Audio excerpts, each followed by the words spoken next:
What's going on, everybody? Welcome back to another episode of the Tar Pit Podcast. As you know, I'm Chris, one of the co-hosts of the Tar Pit Podcast. I got my guys here with me tonight.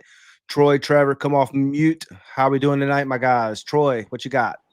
Feeling good, brother. Looking forward to breaking down these Rude boys tonight. I think it's a group that's going to be exciting to watch. A lot of playmakers on the field, a lot of new faces in the secondary, but we've also got some returning talent from previous seasons. A lot of program guys within this unit. So super excited to be on here breaking these guys down with y'all and yeah, man, let's get it going. Trev, what you got? Boys, we made it. Last position breakdown of the year. That's Yes, crazy. sir. Honestly, I feel like we pumped out them videos so quick, man. It went by fast. It helped the off season go by though. We're under 2 weeks away from the season now. It's crazy. Yeah. I mean, it took us a little bit though. I felt like to get to the secondary here, right? We took a little hiatus and had some behind the commitment episodes. So hey, that's they good. say you save the best for last. Yeah. Hey, look, check this out. Look what came in the mail. Look at there. It's our boy Shaq's book, ain't it? Yes, Yeah. sir. Yeah. Unfortunately, I wasn't able to make that podcast when Shaquille Rashad came on, the former UNC linebacker and, NFL linebacker as well. But hey, one of you guys tell I know Shaquille talked about it a little bit, but tell the stream a little bit about, that book and where they can get it from. Yeah, that's a cool little book right there, man. Shaquille was telling us about that when he hopped on with us, and basically what it is him and a buddy of his kind of geeked out. And Trevor, correct me if I'm wrong on part of this story, but kind of geeked out on football and really sat down and studied it, pulled a lot of film and a lot of tape on what current defenses are doing, and threw it all together in that book for the average mind to understand. It's basically like a defense for dummies kind of book almost. You know what I mean? So yeah, I thought it was super cool. I think you can order that on Amazon. They ship it right to your house. I definitely would suggest if you're interested in learning more about what defenses are. I often find myself looking at plays, whether I'm in game or watching it on the TV, trying to figure out what formations and schemes, defenses are running, and that book could definitely help you out. So shout out to our guy Shaquille too. He knows his stuff. Yeah, it's pretty cool. Go ahead, Trey. Go ahead. I was gonna say him and Coach Dan Casey. So Dan Casey, he's a big X and O's guy, big following in the football world. And they went back and they found trends in football. So they looked at like what some of the top defenses in the country were doing, some of the trends that they found between them. And there's certain plays and things that he goes in there. And it's even got a QR code where you can scan and it'll take you to that play where you can watch it. So I thought that was pretty sick when he told us about that. Yeah, that's actually what I was going to mention. They also have NFL and college mixed in here as well. But here's Oregon's cover 3 insert double buzz, and then you just scan this QR code right here, and it takes you up to a video of it. But talking about Dan Casey, I thought this was going to be a mix of them both writing it right, and I was like about the offer on page 4, so author, and so I went to it, and it's just all Shaquille. That's sick. Yeah, and look at his picture right there from his Texan days. Look at that. That's our guy right there. Hey, we always mention NCAA, so I thought this was crazy. We were talking about custom playbook the other day. I went on there looking for a custom playbook, and Dan Casey has his own playbook on NCAA that you can use. What? That's crazy. Yeah. That's crazy. Yeah. Did you test it? I did. Yeah, I only got to play one game with it, but it was pretty legit. It's got a bunch of wild plays that you don't see a lot. That's awesome. Hey, I'll mention this for everybody that's tuned in and listening. Thank you, number one. But number two, if you want to go back and listen to that interview with Shaquille Rashad, super good dude, super cool guy to chop it up about football. Trevor and I had a great time with it. All of us did. Had a great time with him. He's a friend of the podcast. Go check that out on YouTube. Be sure to give us a subscribe on there too. Chris, I think you got a graphic that we can kind of transition into about the support of the podcast. If you want to go to that, that's 3,000 hours of watch time. That's huge on the growth of the podcast, and I want to take time to shout out to everybody that supports us over here at the Tar Pit. It's been fun. It's been super cool to see the growth of this thing. Like just leading up to season 3 in this new era of Carolina football. So shout out to you guys. Yeah, I mean, Troy, what's really cool about this 3,000 hours is that I went back and looked at the percentages as well, and 99% of the channel history, these 3,000 hours happened in the last 28 days. That's crazy. Does anybody know how many days 3,000 hours make? I'm bad at math. I'm bad at math, fellas. So y'all gonna have to figure that out. I don't know. All right, so 3,000. Hold on. Okay. All right. No, go ahead. Spill the beans. Take a guess. All right, so there's 24. This is some Troy math for y'all. There's 24 hours. 24 hours in a day. 3,000. He's looking at his phone. 125 days. 125 days. So Troy math is using the calculator on his phone, basically. Yeah, y'all lucky I didn't start counting with my fingers. Yeah, we've been here forever. But another thing that we wanted to mention and start doing is also just like, thanking the people that's been interacting with our content, on Instagram, Twitter, YouTube, TikTok as well. I mean, TikTok's we just passed 2,600 followers on TikTok, which is pretty cool. But we wanted to mention these two special people tonight, the Carolina family over on Twitter. Be sure to go and give them a follow. And then also Carolina Chubbs. He's a Carolina Panthers fan and a diehard Tar Heel fan. Trevor, I know you want to mention Carolina Chubbs a little bit, so talk a little bit about that. Yeah, man, he's always commenting on our stuff, sharing it, and he's got positive vibes. So I like he's always positive with everything he says. So good energy, dude. Good guy to follow if you're a diehard Carolina fan. Yeah, and actually, the Carolina family has reached out to us before and been like, "Hey, if there's anything I can do to help support you guys, or you won't share it out." He has a really strong following there, so he was like, "Feel free to send it my way or tag me in it, and I'll be sure to get a retweet in there for you guys." So hey, look, let's go ahead and get to it tonight. We got a big one tonight. We're down to our last position group breakdown. We're not doing a whole breakdown of the special teams, but we did include that in another small video, so you can go and check that out if you like. But look, we're talking about the Rude Boys tonight, the secondary. This is a group that I'm actually really excited about. I think it's going to be one of the stronger position groups on the roster. I also think it's very underrated when you're starting to look across different people's rankings of who has the best secondary across the ACC or this or that, and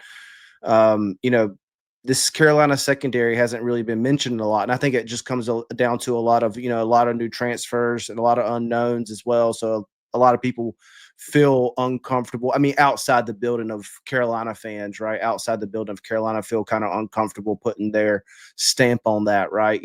So, but I mean, me personally, if you look at this room, it's got talent. I mean, the talent is there. Troy, Trevor, let's talk about the leader at the helm first before we dive in. We've kind of done that, for every position group, the offensive line, for Will Friend, wide receiver coach, we've mentioned, who's leading the charge, who's the coach, that Bill Belichick has brought in to lead this position group. So whoever wants to, take this, just run with it. Go ahead, Troy. I saw you were off mute. Well, I'll go. So you're good. Go ahead. You got it. One thing I want to mention before we go into the players is this is a room I'm excited about because I was looking up stats before we went live just on Washington last year, and their defense, man, finished, and I don't know where they were. I probably should have done a little more research and looked to see where they were before Belichick got there last year. But I know in total yardage, he brought them from like 90th to 28th in the country. But just in their pass defense, They only allowed 166 yards per game last year, which was second best in the country. Like that's No fly zone for real. elite. Of course they're playing in the Big Ten, and but there's some tough competition up there that they played. So I thought that was pretty crazy. And one other thing is we've got there's a few guys. One of the guys we'll talk about, obviously Thad, that came over here with Belichick. But there's only a few, 3, and 2 of them we'll talk about tonight. So I'm really excited to break down this room because I think it's going to be a strength of our team. And I think it'll be a one of the top units in the ACC. Mondo came with them too. Yeah, this is a group that I'm very interested to see how they perform this season. It's been a group that I've been very critical of over the last 3 to 4 years. Trevor, I know you can kind of attest to that with last season and me being vocal, about how I felt about the secondary. It's a group that I'm looking forward to see how they what they do over the course of the season.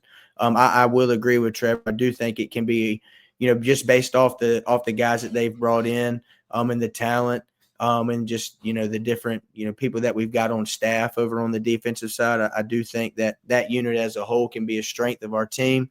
But I noticed a lot in the practice like a pro event that I didn't really see in previous Carolina defenses, specifically with the secondary. So I'm definitely excited to see, what this group does. And I'm hoping we can get the old Rube boys back, because back in them days, Carolina, them old school Carolina defenses, you didn't throw on them very often. And you had safeties coming out of the sky that would come down and pop you in the mouth and look over you and talk trash to you too. So I'm stoked for them. Yeah, one thing I want to mention, if you're tuning into the Tar Pit podcast, tonight, and you haven't been following the team, that closely, this is Armand Hawkins. He goes by Mondo, Ball Hawk on Twitter. This is our cornerback coach. Came over from Washington, and I think it's just worth to mention this guy. He deserves his flowers, man. Like, absolutely, the energy, the swag that he has brought to this Carolina defense and just to this staff and team as a whole has mostly gone unnoticed, unless you follow the program very closely. In my opinion, Mondo Hawkins is one of the best recruiters in the nation. Something about those Mondos, they can sell the heck out of the University of North Carolina. Yeah, I mean, this, a lot of people give, of course, right, like, the GM, Lombardi, Belichick, their flowers for the talent that they've brought in the 26th class, the transfers. I think it was Hayes, put out a graphic the other day talking about elite recruiting, Belichick, and we flipped some guys from some elite programs. Yep, and Lombardi, and someone made a comment, and I was really glad to see it, that like, hey, you can't forget about Mondo and the work he's doing. I mean, like, Mondo is being key to building this room out and landing some very elite or some very high sought after transfers in the portal. Mondo's what we like to call is a player's coach. You've got every coaching team that I've been a part of had that one coach that was just a player's coach, and he is that for us this season. Tim Cross was the same, in almost the same position a few years ago. The player, being a player's coach, and the guys just rallied around him. He's almost like the cool uncle, almost. You know what I mean? So yeah, shout out to Mondo. I'm glad he's on staff for sure. I mean, one thing that's really special about Mondo too is that he'll lace them up. He's a heck of a coach, man. From what I've heard, his units are tight, and they play disciplined football. They're right. They're in the places that they need to be. Go ahead. I was going to say, adding something on that. So there was a clip posted by UNC football, and I want to say it was Mondo's brother in the clip, and the safety, it was on Jordan Ship, or the corner on Jordan Ship. He got his head around and played the ball. And I sent that clip to a buddy of mine, Brad Stone. Shout out Brad. And he said, "Is that a new play?" And not to discourage anybody, but boys, for so long, been up in the stands the past few years, and it seemed like forever our corners could never get their head around and make a play on the ball. It was always a penalty or something for the most part. There was a few of them, but that clip, man, he got his head around, perfectly played. So it looks like he's doing good coaching too. So I mean, there's pictures. There's been pictures put out, of Mondo, with the cleats on, the gloves, the DB gloves on, out there with the boys, hands on. And so, like you said, Troy, a player's coach. Love to see it. Hey Mondo, I'll lace him up too now, brother. Don't sleep. Don't sleep on 10. he always does a kicks of the day. If you Yeah. follow his Instagram, every day he'll post his kicks that he's wearing at camp. So I like I'll know. following that. We've joshed it up a little bit through Instagram messaging and talking about what's going on. I almost shot him some burn the other day. At the pair that he had was a little too dark blue for me. Little Duke blue, but I was like, I let him have him. I let him have it. So, but y'all boys ready to dive in tonight? I'm excited about this group. Yeah, Yes, sir. Absolutely. Let's kick it off. Troy, I'm gonna kick it to you, man. The first one, Trevor, I wanted to get your thoughts on this too. Man, he's a leader, he's a talker, he's a dog, he brings the energy. I think something that maybe has gone a little unnoticed as well, like I've already said it earlier, is that it's been very evident of the type of players that Belichick and crew have gone after. Definitely in the portal, high energy guys, high impact guys that have a chip on their shoulder, kind of bring that that energy, not afraid to get in your face and talk. And man, they love to work. Yeah, and everything that I've loved about this guy. Everything I've seen about this guy and I love, and that's Thaddeus Dixon. Troy, give me your thoughts on potentially about what Thad can bring.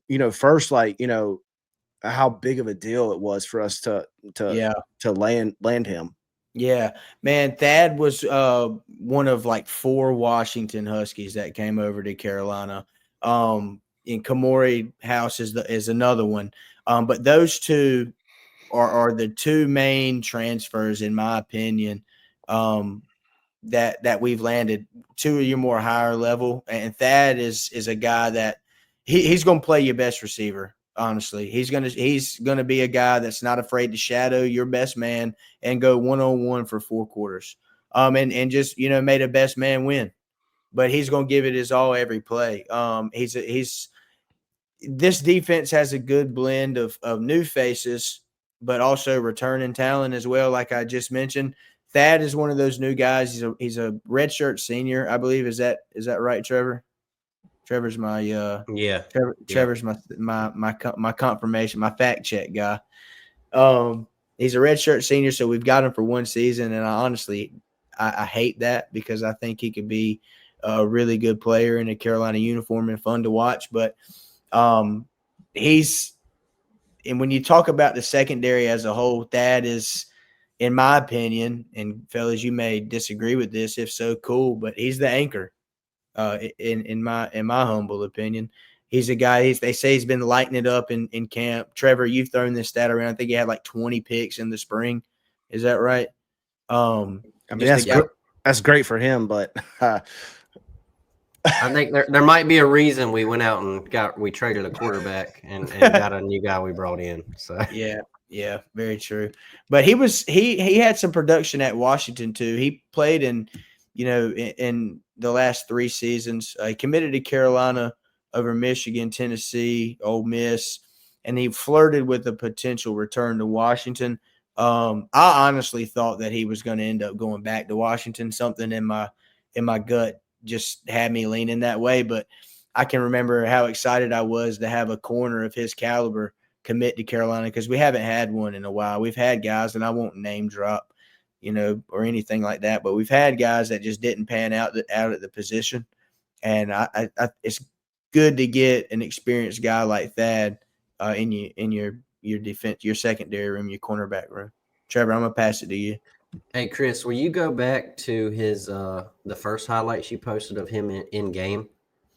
I want I want to pick out something, man. There's a clip in here coming up, and it's on Tet McMillan, boys. And he's playing him, and he I want to say I looked up his stats when they played him. I think Ted only had like 2 catches for 8 yards when he played that. And this is a guy that the Carolina Panthers just drafted in the first round, 8th overall.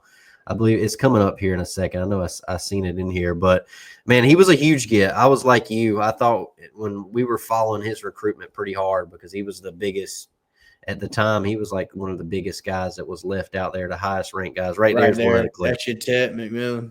Yep. But I mean, we haven't had a corner in a while with his talent, man. He even flirted last year with going to the NFL.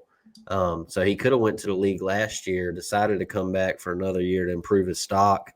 And obviously, when you mentioned it, Troy, there's 3 guys on that defense that Belichick brought over: House, Dixon, and Peyton Waters. And I think there's a reason, Belichick watched these guys every day. There's a reason that he decided to go and bring them with him. I think all 3 of them will contribute this year, but really excited to see Thad. And he's played in big time games. He was honorable mention all Big Ten last year. I know he came over and talked to us, Chris, after the spring game, and they wouldn't throw the ball his way. So there's a stat going back to the Dre Bly days where Dre had, I want to say it was like 13 picks his freshman year, but he said a reason to that was the corner on the opposite side. His name's slipping my memory right now, but people wouldn't throw his way. So they threw balls a lot to the other side of the field. So I think Thad's going to help the guy we're going to talk about next, Marcus Allen, a lot. And when you got a corner that can shut down one side of the field, man, that helps your defensive. The Belichicks will feed off of that. When you got a guy that takes out one half of the field, bro. Yes. It is a freaking luxury to have, Trevor. Yeah, we haven't had it in a long time.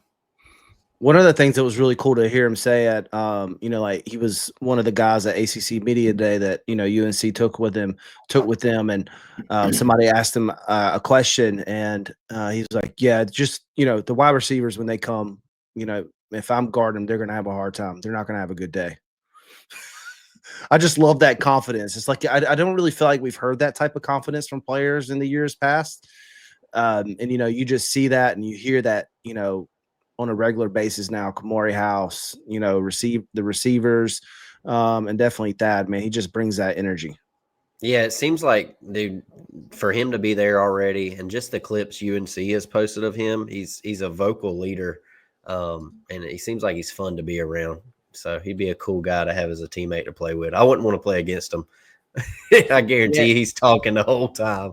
Hey, Trevor, to piggyback on what you just said, man, he's a guy that came in and has immediately bought into the Belichick plan, and loves everything about the University of North Carolina. North Carolina is proud to be a part of our program, and if nobody's ever haven't went back and watched it or want to go back and watch it, check out his interviews from ACC Media Days. Very well spoken. He's got his own personality about him. He's very vocal. He's a trip, man. There's a vlog of them that Carolina football posted on YouTube. I think you can go back and watch it as well, of him having the camera, and it's just Thad goofing off. And I'm definitely happy to have him, man. He's a playmaker too. He's a playmaker. I'm excited to see what he does this season. Yeah. We do our DraftKings segment. We may add that back in this year, but if there's a bet out there for somebody to get a pick in game 1, I might have my money on Thad Dixon. That's not a bad play. My play would be the next guy we talk about because of the not throwing his way. Yeah, not throwing his way. I think, when he came over to us during the practice like a pro day, he was like, man, like I was bored out there. Yeah. Just shuts down the side of the field. Nothing's coming over there. All right, so that's Thaddeus Dixon coming over from Washington. Was highly sought after in the portal. Lands at Chapel Hill for his redshirt senior year. We expect big things locking down the side of his field. We're big fans of Thaddeus Dixon on this podcast. Yeah. He also, Thad, if you're listening, he also owes us a podcast interview. It's going to be coming at one point, probably not until after the season, though. So, Hey, open invitation. well, he said he would come on. So, it's going to happen. Heck yeah.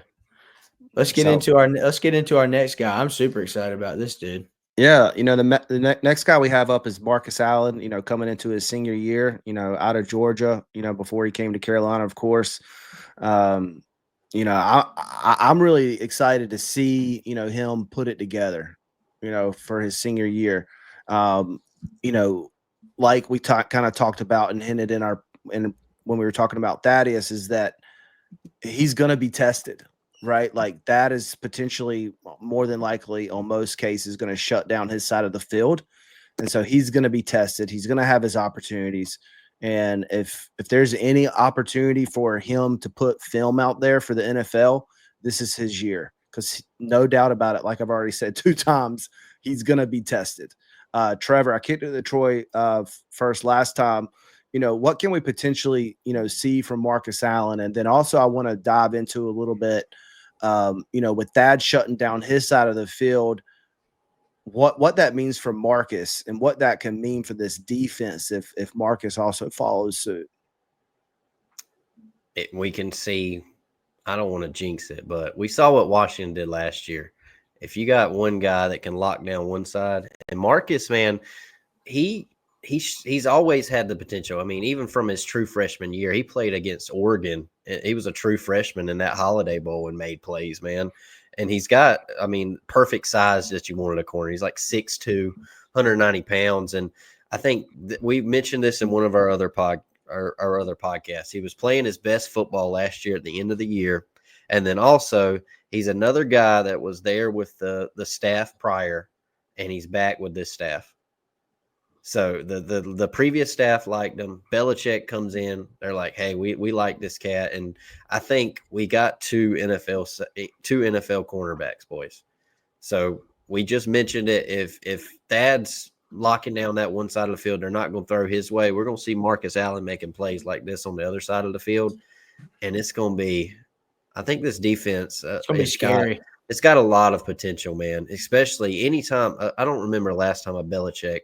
I will burn if this don't go right. But I don't remember the last time the Belichicks had a bad defense. Honestly, so really excited about Marcus though. He's a Georgia kid. He was a guy that came in 4-star. If you guys remember, his brother played on the team. I want to say last year, right? Derek Allen. Yeah, Derek Allen. Safety. So he comes from a family with athletes. And he's a kid that played early on, like I mentioned, as a true freshman, going into a year where I think this is his NFL year. This is his time to build off of last year, build off of the end of the year, and pick off where he left off. Because this interception he made here, I want to say this was in the end zone. I mean, it was like a 30-yard pass, but this was like early in the game too, man. They were driving. This I was so hype after this play. Yeah, I'm excited to see Marcus this season, man. If there's anybody that's ever been more critical of Marcus Allen, you're looking at him right here, because the potential with Marcus had always been there. And I felt like last season he really kind of took that next step. He had 2 interceptions. And Trevor, the clip that Chris played earlier, I mean, that was against Clemson in the ACC championship game. Am I wrong? Or was that? I think that was at Clemson. That was at Clemson last season. He played in the ACC championship game against Clemson too, because I remember I was there, but I remember him getting action in that game. And he's a guy that, like you said, he's a program guy. He committed to the previous staff, stuck around. I'm looking forward to seeing him build off what he did last year. Man, he's a guy that I think, like you said, you combine Thad on one side of the field, and you got Marcus, who comes in with a ton of momentum from last season. I think he's rumor mills he's had a very solid spring and fall camp leading into the season. I'm a big Marcus Allen fan. I've got his name circled for our defense and our secondary this season. I like it, man. I think we got 2 good ones. Yeah, absolutely. You guys got anything else you'd like to add on before we move on to our next guy? I think I'm good on Marcus. You got anything, Troy? No, yeah, I'm good on Marcus. Cool. Next one, we got a veteran. Big time veteran. Two veterans back to back. Hey, I mean, like if you think about it, it's a lot of experience. Dad, Marcus. I mean, they've seen a lot of ball, and then now as we transition into to Will Hardy, Yeah. definitely a leader, a vocal leader on the team, outstanding, human being as well. I mean, he could have hit the transfer portal, but I think he talked about this in one of the videos. Carolina's home. He don't want to finish his career, anywhere else but Carolina. And I'm definitely, I mean, correct me if I'm wrong, but Will's had a little bit of health, injuries over the past years as well. He's played hurt a lot. Shoulder. Yeah, with his shoulder. So it's going to be interesting, going into, this year, if he can really, just think about it. Like if Marcus can finally, put it together, put all the pieces together, make that talent, equal success. And then, with Dad, you absolutely know what you're getting. But if also Will, can stay healthy and play at the level we know that he can, Sky's the limit. Sky's the limit. Troy, Yeah, what are you looking for and seeing from Will Hardy? What do you want to see going into this year from Will? You touched on it, man, with his injury history. I want to see him stay healthy, because I think a healthy Will Hardy within our defense is a good thing. He's a guy, man, that brings a ton of experience. He played in all 14 games as a freshman. His sophomore season, I think he battled some injuries, so he only played in 11. But last season he played in 13. They started against Virginia in the Fenway Bowl and had 34 tackles. He's a guy that trips me out. What was that? What was that? That was Hey, while you're talking about his stats, one thing I want to add, you were talking about that Clemson ACC. What kind of edit is that, Chris? I didn't do that. Oh, okay. This is not me. I did not edit this video. Oh Lord, Will was fired. Go ahead, Trevor. Thank you for bailing me out. You were mentioning that Clemson game, ACC championship. So that was Will's freshman year. He started and played in that game, boys, and had 13 tackles. I mean, it's kind of bad when your safety has that many tackles, right? We know how the game goes when your safety's getting that many tackles. But as a true freshman to step up and he's playing big ball early on. So you mentioned it. The biggest thing is if Will can stay healthy, man, he's another guy that was ACC media days. There's a reason for that, right? Vocal leader. He's balling out in camp. If Will can stay healthy, this is like prototypical Belichick guy. Yeah, he's one of those we've talked about, those prototypical Belichick guys. And Will is a name that, to me, hasn't gotten tossed around a lot. But yeah, man, I'd love to see him stay healthy. He's a guy, and you can tell in the interviews that he had at ACC Media Day and just his interactions with the media. He's a guy that's really taken, that leadership role by the horns and ran with it.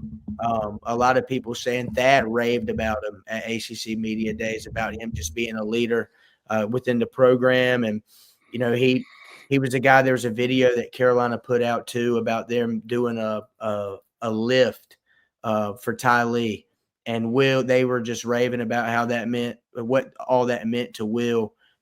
So you need guys like that, not only on your defense but on your team.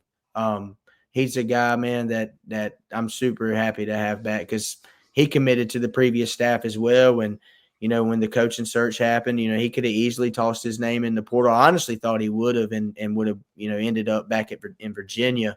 But I'm glad he stuck around, man. He's a program guy and definitely somebody that you need in your locker room for sure. I'm anxious. I'll never forget being at that Duke game, his freshman year, and him having that game sealing pick. And I was just like, man, this kid, like, I remember thinking to myself after that game, you're all hyped up, pumped up. I'm on the way back to my Section 17 buddies tailgate to go up there and just, calmly talk a little trash or whatever. But I remember that moment and thinking like, that kid's going to be good at Carolina. And here we are going into his senior year, and he's got, every bit of the opportunity to take off this season. That was my rant on Will Hardy, by the way, folks.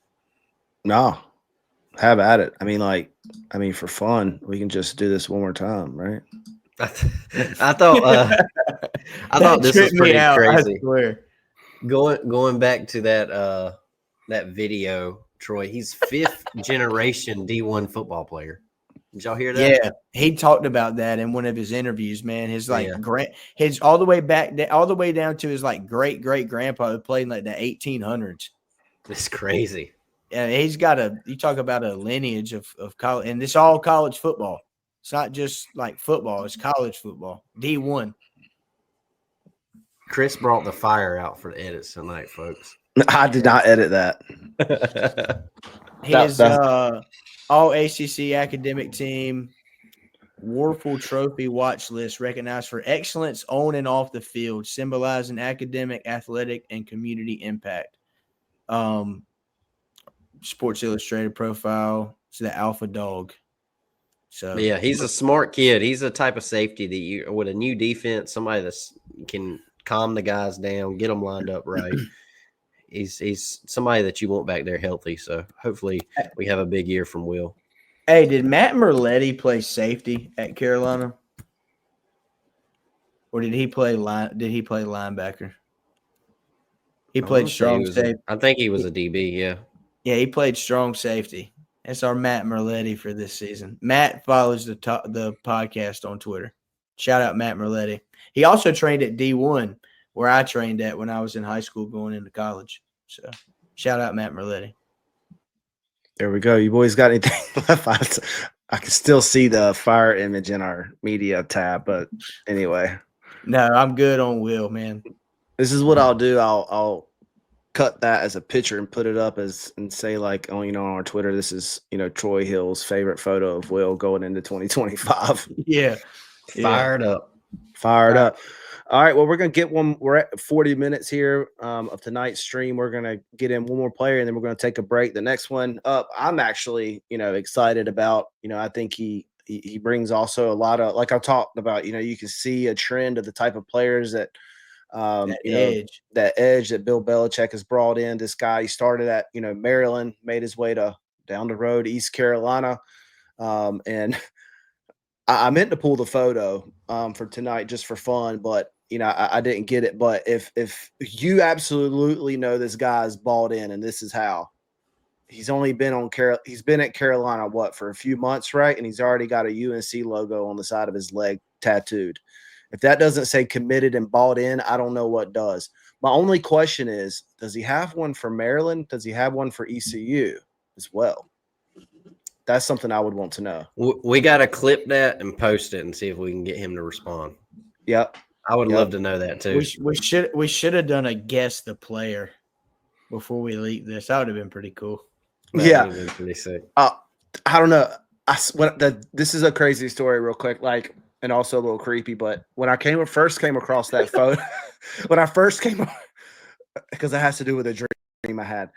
And it's kind of weird, because I'm going to talk about that. I had a dream about Gavin Gibson, but the day I saw that photo, I think it was you, Trevor, that pointed it out to me, that we were on the phone or talking or, doing some work on the podcast or something. And you were like, dude, check that out. He's got and it's a big one.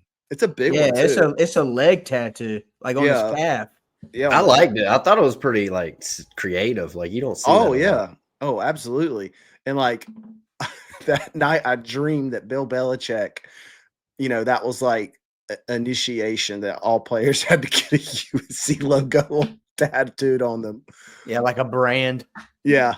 Yeah. Like Yellowstone, something like that. Yeah. Right on the chest. Anyway. No, let's get into Gavin, man, because I'm hyped to have Gavin in, man. I remember watching some tape of Gavin, and I think I had mentioned this again. I want you guys to watch. You talked about, playing with an edge. This dude will smack you in the mouth and let you know about it. I like the hair. It reminds me of Troy Polamalu. And, he's a guy that makes plays all over the field. I don't ever really have to worry. Watching him play, I don't really have to worry about him, one-on-one in space. Look at that dude. Just comes out and just lays the boom on some daggone body. Shoelace tackle. Just makes plays. He plays with an edge, man. The only other guy that I can remember watching film on that I was really, truly excited for just because they brung an edge to the defense was Willie Lampkin at Coastal. I remember watching Gavin play against State in their bowl game, and dude was just out there talking trash. And you got to have players on your team like that, right, man, that just go out there and just let them know, like, hey, I'm here all 4 quarters. I'm going to smack you in the mouth, and we're going to make plays. And that rallies your defense, man. And Gavin, he can talk the talk and walk the walk. Yeah, bro. Him, Thad, and Marcus, all them boys gonna be talking, bro. I'm telling you, it's gonna be so cool to see. Because we haven't, there's been over the course of so many seasons, man. Our defense has got that Charmin soft, image about it, and last year we kind of saw a little bit of it, or the year before when Jeff Collins came in for a defensive coordinator. There was this rave going on about how physical the defense was going into that season, and we seen a little bit of it. But then towards the end of the season, it started to regress. One of the things that this staff has pitched on about the defense is they're going to be physical. They're going to come hit you, and I think Gavin's a guy that's going to make some plays for us. What I really like about Gavin Gibson is that he has a history of beating NC State. Yeah, there you go. We need that. Lord have mercy. We need that. I ain't afraid to say it neither. Hey, just beat him in his last game, right? Yeah. Last game he played. Yeah. Tell us a little bit about, his measurables, watching his film, he can make tackles in play, but he also can lay a hit. Tell us a little bit, about his measurables, also, the positions that we might can see him at nickel and slot. Where can we see him across the field? Yeah, man. I think we can see him mainly playing probably like that slot corner star position, but he's a guy. I mean, he's not the biggest guy. I think he's listed at like 6 foot, 185 pounds, but he lays, we saw it in the clips, man. He lays the boom. So he'll be a dude that I want to say he's like your Swiss Army knife on defense, can put him up anywhere. Reminds me kind of like a DeAndre Boykins, how we put him all over the field. You could see him play multiple spots, but I like the with the hair and laying the hit, the Troy Polamalu and flying around the field. So he's going to be a very good addition. And we talked about it a few minutes ago. He brings a ton of experience to this room. So he's made plays. There's one of the clips there, man. He picked the ball off, ran it back for a pick 6. So he's got ball skills. He's had a couple picks in his career. Another smart kid. He was all ACC academic team. So he's a dude that was a good get. And I want to say he was one of our earlier commitments when he transferred.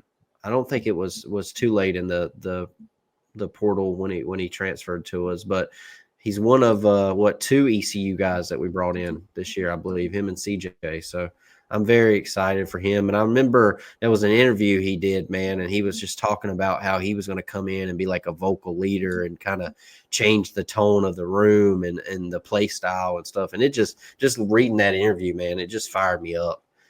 So very excited. You can see with the way from that interview, the way he plays on the field, man, he's a ball player. Yeah. Well, good stuff on Gavin. Yeah. Yeah. Good tackler, and Troy mentioned that earlier. Well, we're up against 45 minutes. We're going to take a quick break and we'll be right back, but check this out. What's up, Tar Pit crew? Troy, big things going on this year. What is it? 10 days, 9 days from kickoff? Yep, single digits, bro. September 1st, 3 to 5. Tell them what's going on. Yeah, Tar Pit crew, if you guys are in Chapel Hill for game day, September 1st, UNC, TCU, 8 o'clock inside Keenan Stadium. Stop by the Carolina Inn. We're going to be here from 3 to 5 doing a live show. Stop on in, give us your thoughts on the season, give us some bold takes, and we'll be sure to get you on there. Hey, football season's here, baby. Let's go. All right, guys, welcome back. Next guy we got on in our secondary breakdown is a guy known as Coleman Bryson, transfer in from Michigan, 2 seasons at Minnesota, Golden Gophers, 2 seasons of eligibility remaining. A guy that's going to be playing that safety position. Trevor, you and I were talking about it, man, with this guy. He's kind of 1A, 1B with Will Hardy. You can see, this was pick 6 right here. Who's that against? Syracuse? Yeah, I think this was in a bowl game, man. I want to say he was like defensive MVP in this game or something like that. But yeah, and I think this was his freshman year. So yeah, he's a guy that comes in 6'2", 210, 215, originally out of Reuben Gap. Didn't you say he was from? No, that's not a guy. Is he from Waynesville? Is that what you said, Trevor? Or is that another guy we got on the roster? yeah, he's from Waynesville. That's right. He's a North Carolina kid who came back home. So I had no idea about it. He was a pretty highly recruited guy, 3-star coming out. Ended up at Minnesota, but I mean, you saw that clip there. That was his redshirt freshman year. That was a 70-yard interception return in the pinstripe ball. How about that? So yeah, man, he's another safety with ball skills, another veteran with a ton of experience, another smart kid too, all academic, all Big Ten. And them guys, one thing about Minnesota, man, is they're a team that we played them, but they always seem to play very smart on the defensive side of the ball, and they're always around like 8 to 10 wins every year. So that's a program that he contributed to. It's not a bad program. So I want to say they finished the year off pretty hot last year, if I'm not mistaken. They did. Yeah, I mean, he's a guy. If you look at his stats over the last couple of seasons, I mean, he's played in 13 games the last 2 years. Last year, he really popped off. Played in 13 games, 20 tackles, 3 PBUs or passes defended.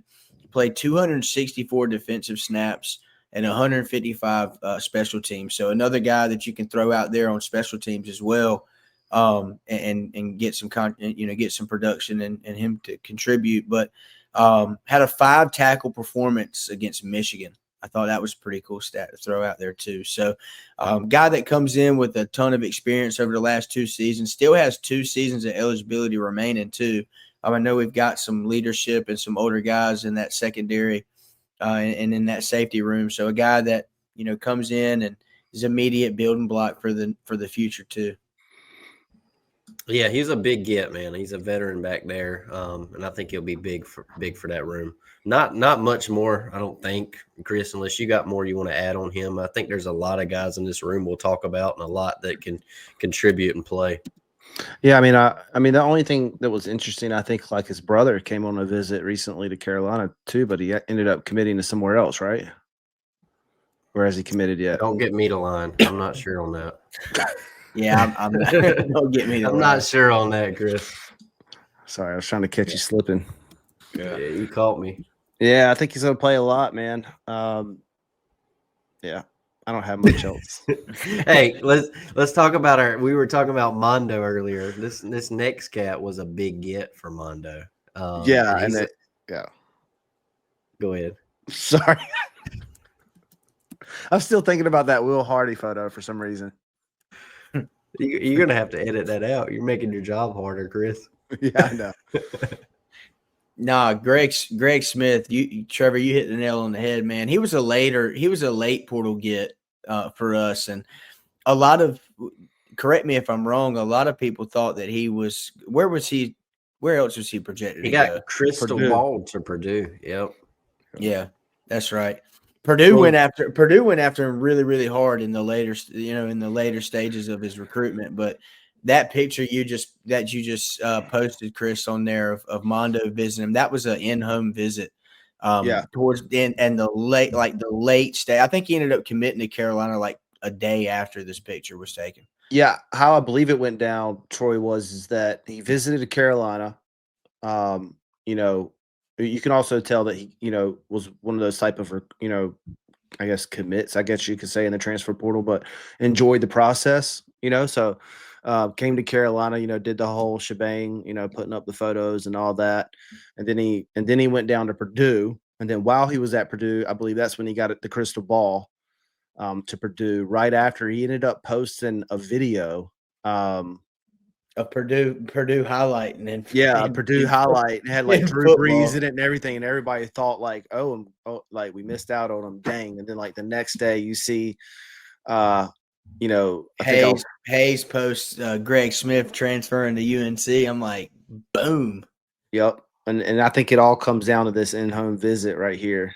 Yeah, This was right when he got back from Purdue, right? Yep. The way it looked like anyway when it was posted on Twitter. I mean, Greg's got that.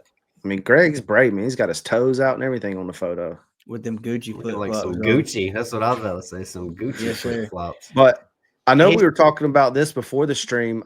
Trevor, tell us a little bit about this.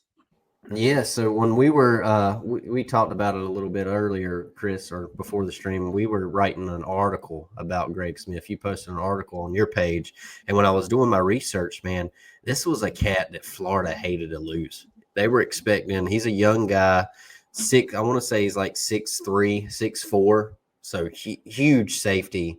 But you see here, most improved freshman award at Florida. I mean, that's SEC football. I mean, you said a huge safety for a minute, though. We thought he was going to be a linebacker. Remember that? Yeah.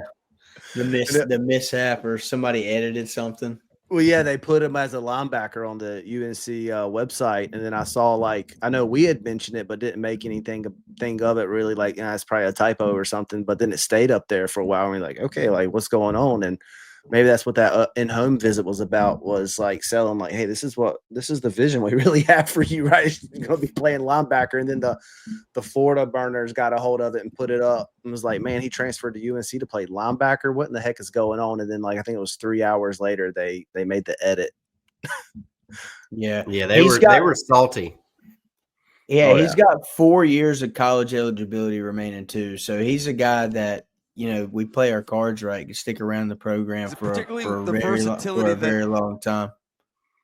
Yeah, here's a good open field tackle right there that he had in the Florida spring practice as a true freshman. When I was doing my research, yeah, when I was doing my research, man, I thought it was pretty cool. He played quarterback in high school and safety. So yeah, I think he led him to the state championship game once or twice. He's from Sumner High School in Riverview, Florida. So one of those Florida athletes that everybody raves about, playing down there in that Florida heat. Y'all talk about me doing my I digress. I think Trevor's is I was doing my research. Yeah. We can switch it. I'm good on Greg. I didn't think I thought that was gonna be funny. No, that was good. I'm good on Greg if y'all are. I think he's going to be a key contributor. He's going to be one of those guys that gets quite a bit of burn this season, I think. Yeah. Well, that's Greg Smith, crystal ball to Purdue. But as we said early on in the stream, Mondo deserves his flowers, man. I believe he is the reason this kid's here. He sealed the deal, for him to come to Carolina. So that's Greg Smith, comes to Carolina, red shirt. What, he's a redshirt freshman? No, he's a freshman. No, yeah. Redshirt freshman. Yep. Yeah. Trev, kick it. Get us going on our next guy, Mr. Peyton Waters, transfer in from Washington. You're high on this guy. Yeah, man. I think this kid's he's another younger cat in that room. And I mentioned it earlier. He was at Washington with Belichick. There was only three, four guys that came over from Washington, players wise, and he's a dude that came through, man, and he was a highly recruited 4-star out of the 2024 class. Another California kids. I was listening the other day. I think we got 8 or 9 kids from California on the roster. I don't know when the last time a UNC football team had that, if ever. Right. So we're bringing those kids in, and man, this kid flashed. He didn't have a lot of tape to go back to watch at Washington being a freshman last year, but mainly on special teams last year, but his high school film, man, this kid's he's an elite athlete. He can play wherever on the field. He's fast, good tackler. He's a guy that you want back there in that secondary. And kind of sums it up. again, I can't say it enough. He Belichick saw him every day and wanted to bring him to Carolina with him. So I expect bright things from Peyton Waters in the future.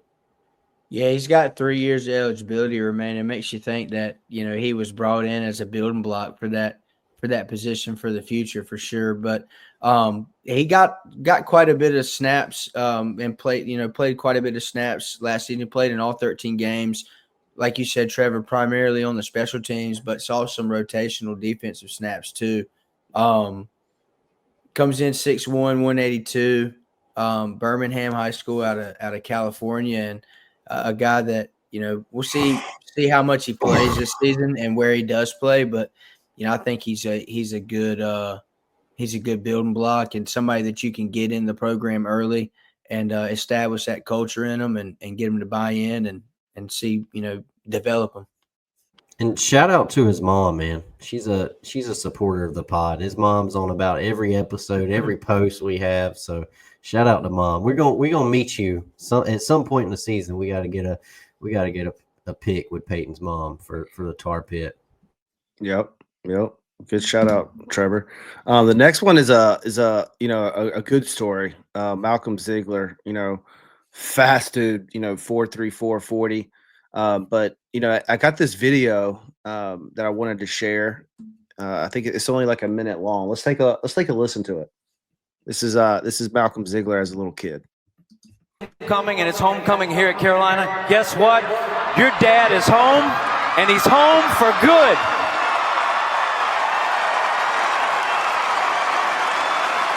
Ladies and gentlemen, let's hear it for the Ziegler family and the service to our country.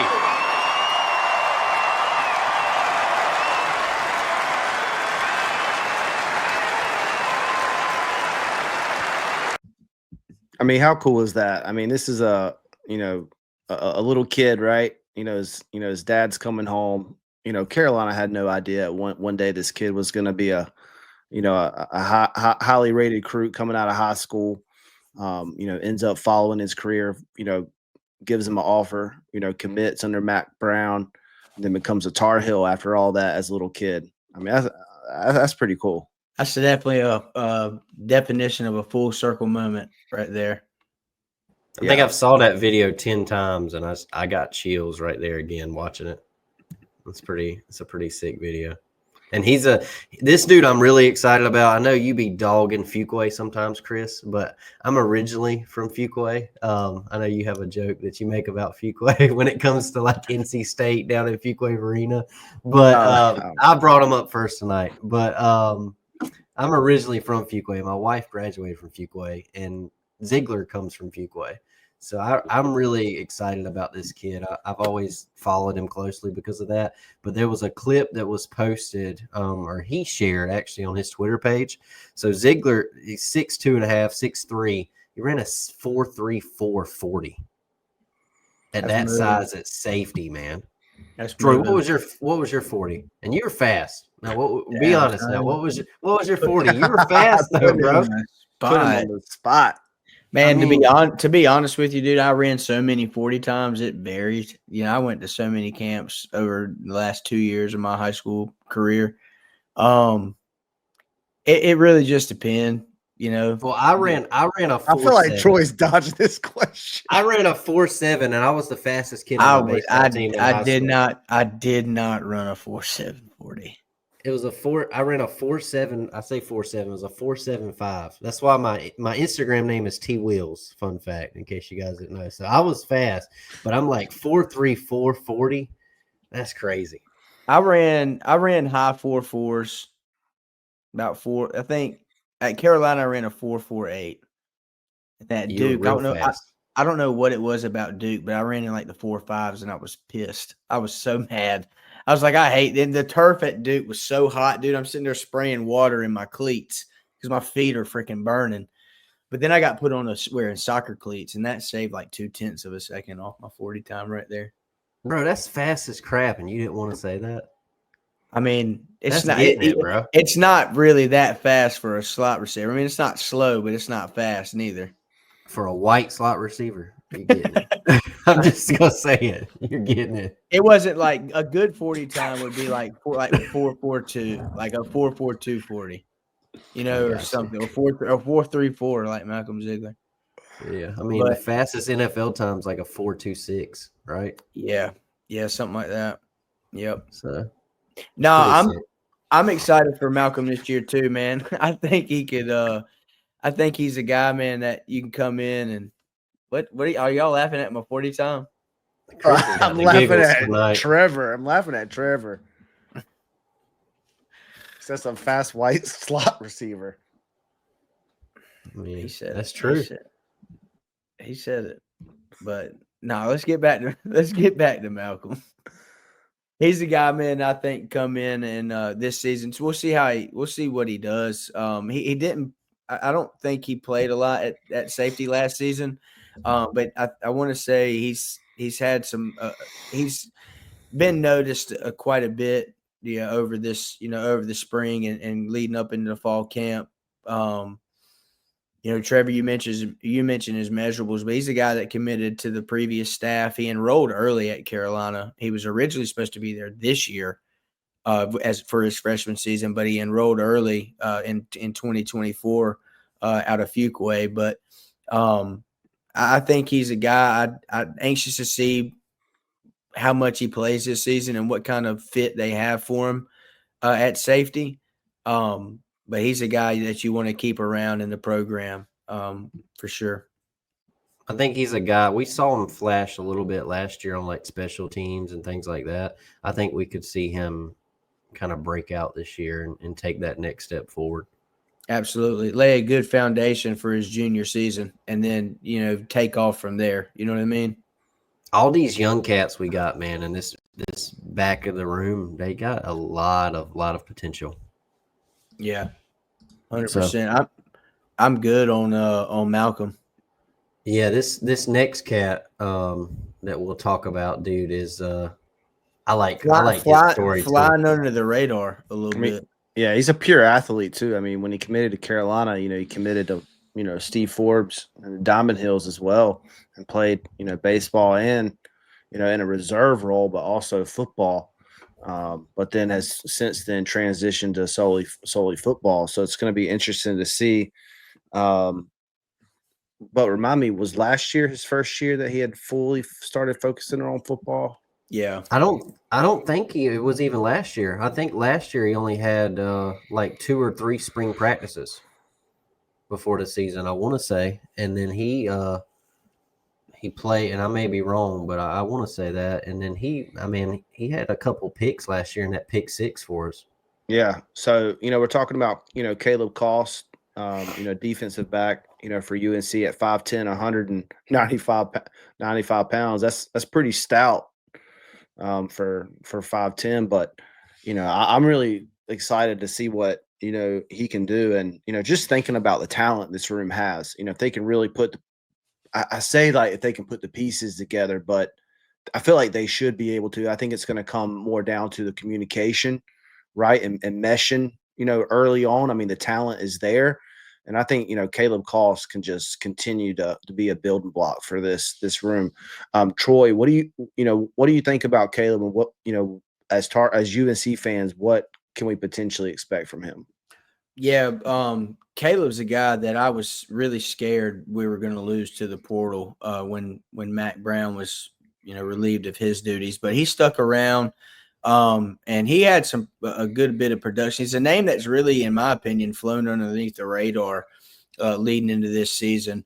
Back when he had that pick 6 last season, that was our first pick right here. This is our first pick 6 since 2019. And I was at that game and was losing my mind when that happened, because we hadn't had a pick 6, and all leading up into that game, everybody was raving about making plays on defense and shifting the ball game. But Caleb's a guy that I'm glad we can have back for this season. He's played a ton of football. I remember him getting that start against West Virginia in the Mayo Bowl a couple seasons ago, and he had this one hit on a receiver where he just came out of nowhere and just popped him right on the sideline. And I think he had like 5 tackles and 2 pass breakups. And yeah, I remember the Will Hardy moment at Duke, and I think about that with Caleb. And he's the guy that played a lot last season, made a ton of plays. He's an athlete, like you guys mentioned, played baseball, and solely focused on football now. But he's another one of those returning guys that I think can give us some good production this season and pick up where he left off. Trevor, I'm gonna pass it to you. Yeah, man. One thing I like about Caleb is he wears that number 21, and he was a 2-sport athlete. So that's pretty sick. Going back to Dion wearing the 21 and playing both sides of the ball. But this is a dude that, I mean, he showed flashes last year. He showed flashes in that bowl game, and you hit the nail on the head. He's not been talked about a lot.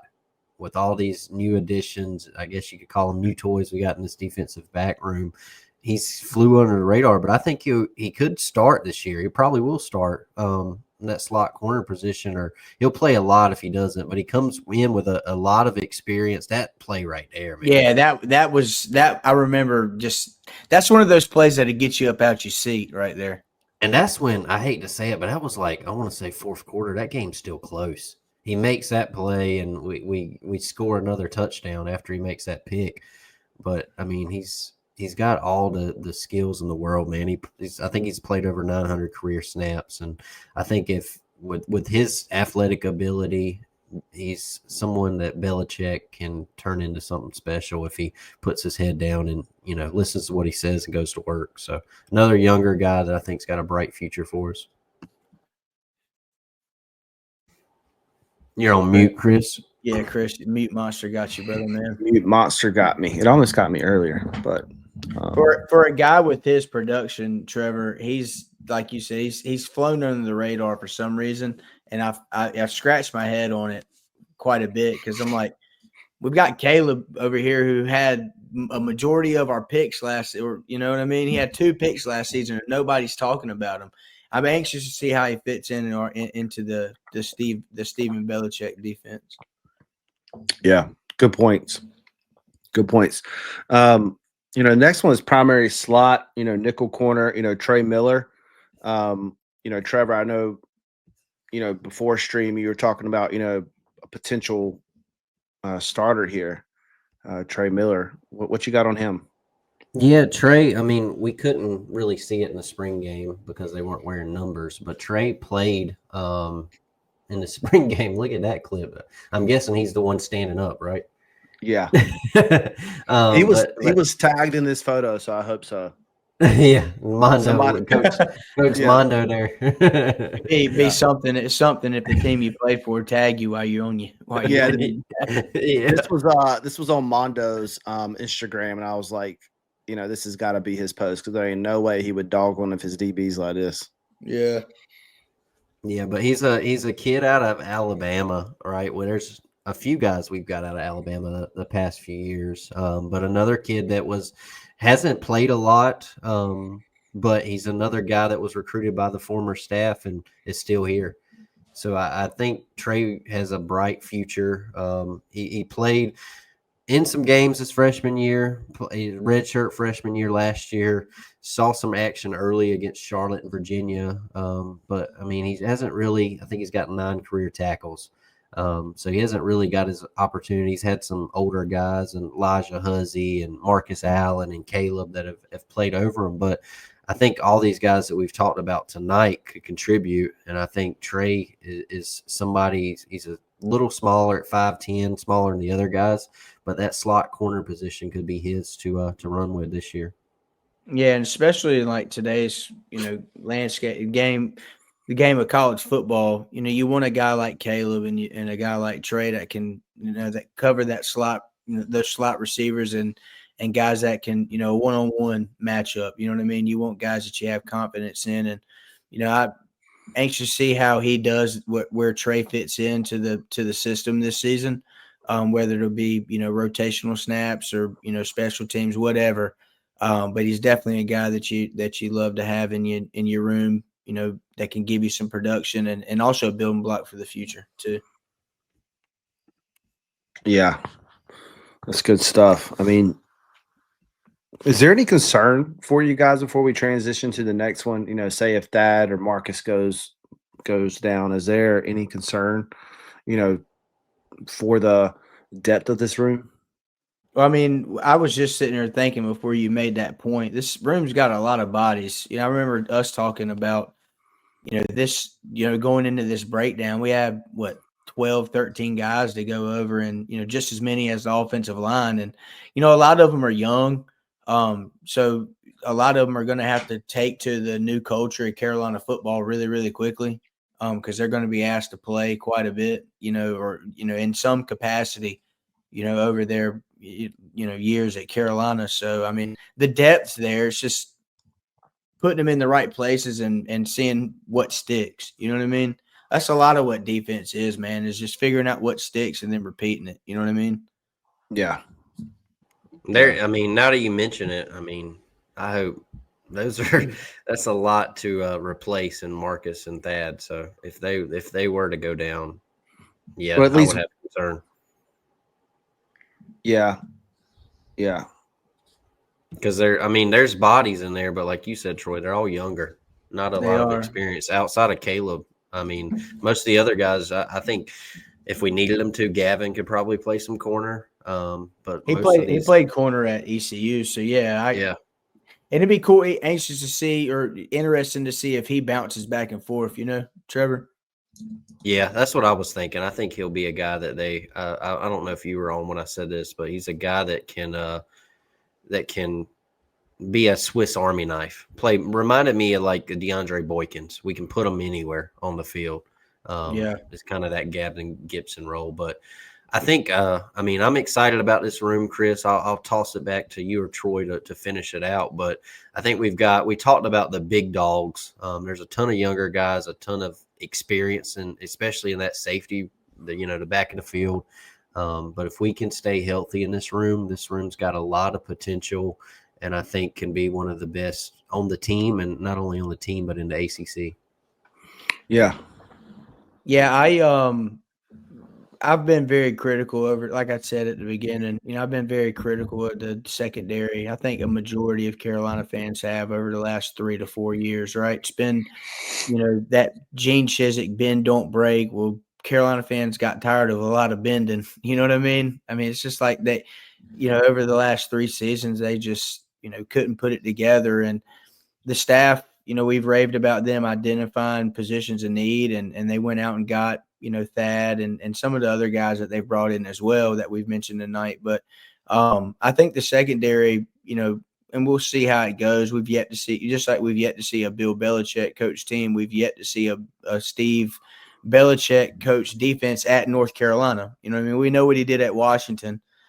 We'll see what he does at Carolina, but in terms of, on paper, I'm excited for this unit, and I think we've got some playmakers. Thad says all 11 of them on the field, or all 11 that we put on the field are playmakers. So we're gonna find out here in just under 2 weeks when we're underneath the lights against TCU in Keenan Stadium, fellas.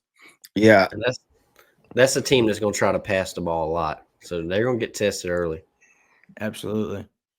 I know that this room can be really special, especially if that front line can get some pressure.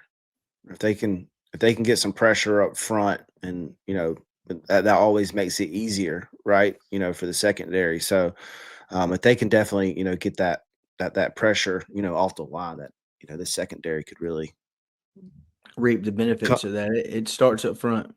Yep. 100%.